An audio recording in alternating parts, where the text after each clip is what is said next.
நாங்கள் கொடுத்துட்ருக்க கறி மசாலாவை வச்சு மட்டன் குழம்பு எப்படி செய்கிறதுன்னு பார்க்கலாம்.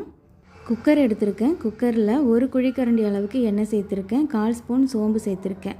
5 வரமிளகாய் சேர்த்துருக்கேன். சின்ன தக்காளியாக இருக்கிறதுனால நான் 2 சேர்த்துருக்கேங்க.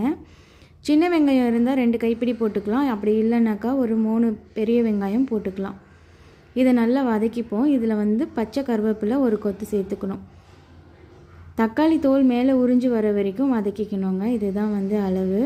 இப்போ நாங்கள் வீட்டில் தயாரித்து கொடுக்குற கறி மசாலா தூள் தேவையான அளவுக்கு சேர்த்துருக்கோம். இந்த மசாலாவை போட்டுட்டு கொஞ்சமாக பெரட்டிட்டு உடனே ஆஃப் பண்ணிடணும். இது நல்லா ஆறட்டும். ஆறுனதும் நல்லா அரைச்சி எடுத்துக்கணும். இப்போ அதே குக்கரில் பட்டை, கிராம்பு, ஏலக்காய் தேவைப்பட்டால் சேர்த்துக்கலாம்.